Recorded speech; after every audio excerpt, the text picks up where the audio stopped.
Somewhere along the way, we started believing that ambition and self care sit on opposite sides. That if you truly want success, you must sacrifice rest. That leadership means always being available, always pushing, always carrying more. And because of that, so many high achievers are succeeding professionally while slowly disconnecting from themselves. Hi, I am Smita, an executive coach and personal empowerment life coach. And today, in this video titled The Right Way to Balance Ambition, Leadership, and Self Care, I will be talking about how do you balance all these elements the right way. That is, without guilt, without extremes, and without losing yourself in the process. Let me ask you honestly, when was the last time you rested without feeling like you should be doing something else? Think about that and drop your response in the comments. I read everyone. The problem here is not ambition. Ambition is beautiful, it gives direction, growth, meaning. The problem begins when success starts costing you your peace, your energy, and eventually your relationship with yourself. And unfortunately, many leaders don't notice it early. I work with so many leaders who look successful externally, but internally, they feel constantly stretched. Not because they lack capability, but because no one taught them how to hold ambition without carrying pressure every waking moment. And learning that changes the way you lead completely. That's what I'm going to share with you today. So, I'm going to talk about the 6 key leadership shifts about how balancing ambition, leadership, and self care actually looks like in real life. So, here you go. Shift 1: stop treating self care as something you have to earn. One thing I notice very often with high achievers is this quiet belief that rest must be deserved and selective. So you will finish one thing and immediately move to the next. One of my clients, a senior leader in a global role, once told me, Smita, I can sit through 12 hours of meetings, but when the moment comes of taking 1 hour for myself, I feel guilty. And I remember thinking, how many leaders are living like this? Where rest feels uncomfortable, where slowing down feels irresponsible. But leadership doesn't become sustainable that way. If self care only enters your life after exhaustion, it's already too late. The goal is not recovery after burnout. The goal is to stop reaching burnout as a default way of living. That was shift 1. Shift 2: stop romanticizing constant pressure. I think many successful professionals unknowingly glorify stress. Being busy starts feeling important, being overloaded starts feeling meaningful. And externally, it even gets rewarded. People praise you for always being available, always handling more, always pushing through. But what nobody talks about is the internal cost.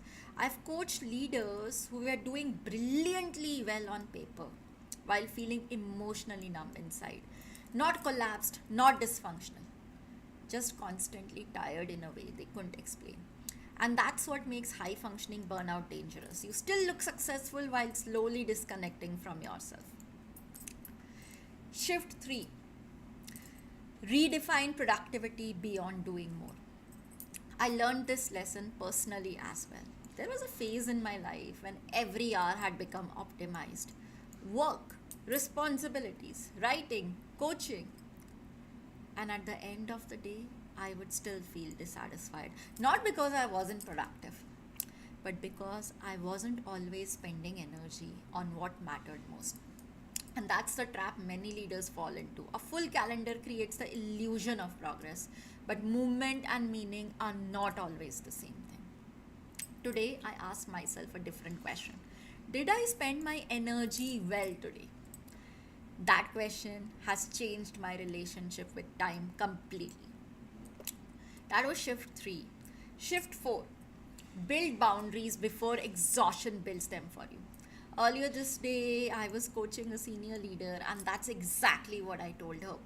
Build boundaries before exhaustion forces you to do it for yourself. Now, this is especially difficult for leaders because your role naturally demands a lot from you.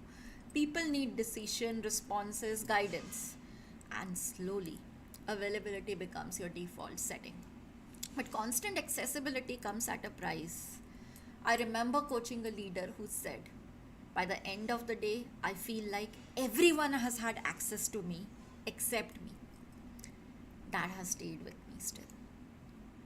Because if you never protect your thinking space, your recovery space, your quiet space, leadership starts becoming emotionally crowded. And eventually, even simple things began feeling heavy. That was shift 4. Shift 5. Separate who you are from what you achieve. This one goes very deep. For many high achievers, achievement slowly stops being something they do, it becomes who they are. So, when work slows down or results don't come immediately, anxiety rises quickly because somewhere inside your mind has attached self worth to performance. I see this especially with leaders who have spent years being the dependable one, the one who delivers, the one who handles pressure well. But your value as a human being is bigger than your output. And when you stop tying your identity only to achievement, leadership starts feeling lighter. That was shift 5. Shift 6. Build a life that your success can actually fit into. This is probably the most important shift of all because ambition is not the enemy. I am ambitious too. I deeply care about meaningful work, growth, impact. But over the years, I've realized something important. Success should expand your life and not slowly consume it. And many leaders don't pause long enough to ask, is the life I am building emotionally sustainable for me? Not just financially sustainable, not professionally sustainable, emotionally sustainable. Because there's no real success in reaching impressive places while feeling disconnected from yourself the entire journey. That was shift number 6. And if this conversation resonated with you, I want you to start with awareness. Take my free leadership blind spots assessment. It's a quick reflection tool designed to help leaders identify patterns that may be quietly affecting how they lead, communicate, manage pressure, and show up. Sometimes the biggest shifts begin with seeing what you have been missing. The link is in the description. Remember, you do not have to choose between ambition and well being. The real goal is to build success in a way that still allows you to feel alive inside it.